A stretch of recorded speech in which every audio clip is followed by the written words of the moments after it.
Pada video ini, saya telah melakukan diskusi bersama kelompok saya melalui Zoom untuk memutuskan video materi yang akan kami bahas untuk hari selanjutnya.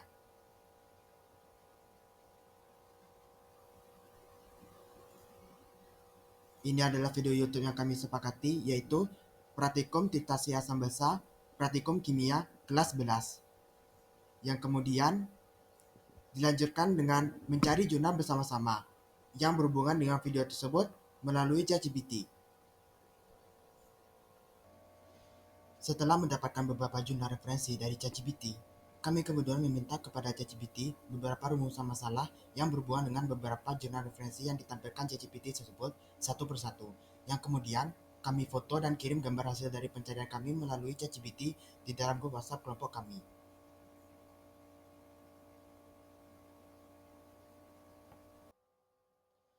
Setelah berdiskusi panjang, kami mengakhiri diskusi melalui Zoom kami dan mulai mengerjakan tugas video secara mandiri. Saya telah memilih jurnal referensi pertama saya dari hasil diskusi kami adalah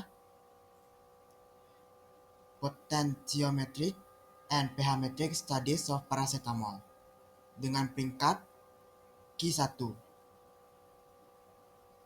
Kemudian, saya meminta beberapa rumusan masalah melalui ChatGPT berdasarkan tautan jurnal pertama saya tersebut. Saya memilih rumusan masalah pertama, yaitu bagaimana efektivitas titasi asam basa terhadap paracetamol dalam pelarut non-air, non-aqueous solvents. Kemudian, saya bertanya lagi kepada ChatGPT berdasarkan pada tautan jurnal tersebut, berikan saya kutipan informasi yang sesuai pada jurnal tersebut yang dapat menjawab rumusan masalah poin pertama. Dan ini adalah hasil yang diberikan oleh ChatGPT. Kemudian saya periksa lagi ke dalam jurnal referensi pertama saya tersebut, dan ini adalah jawaban yang saya dapatkan. Dan saya telah menerjemahkannya ke dalam Word.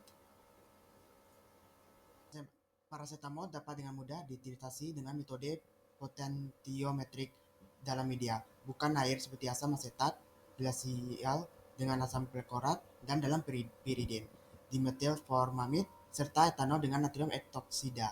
Titik belokan yang baik diperoleh, hasilnya dapat direproduksi dan pemulihan hampir 100%. Banyak asam atau basa seperti paracetamol yang terlalu lemah untuk ditentukan dalam air, menjadi rentan terhadap titasi dalam pelarut non-aqueous yang sesuai.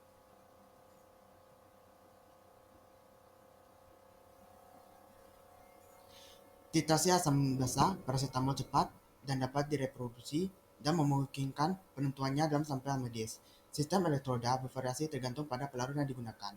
Sistem elektroda platinum kalomel cocok digunakan ketika pelarut adalah asam asetat glasial.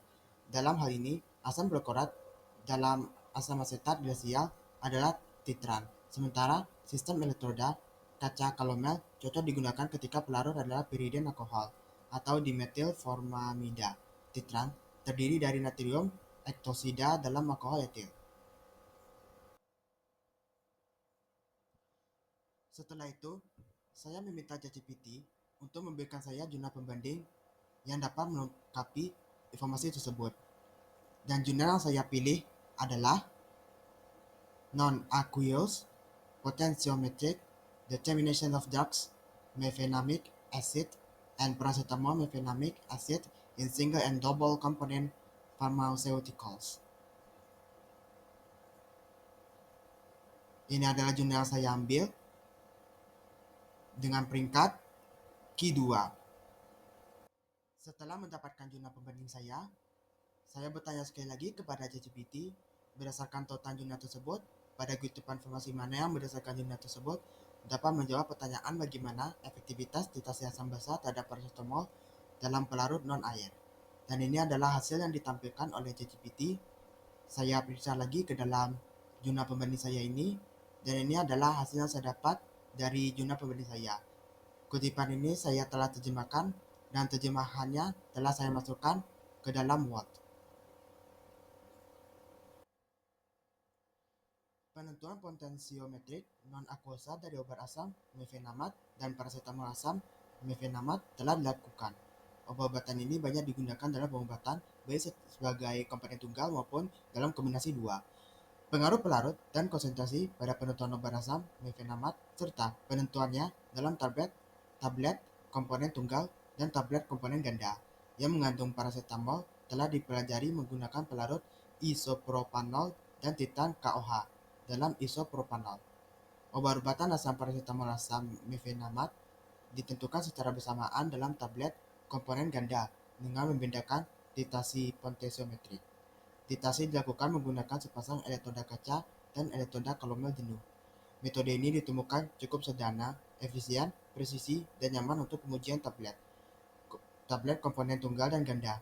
Hasil yang diperoleh dapat dibandingkan dengan metode Indonesia Pharmacopoeia. Sekian.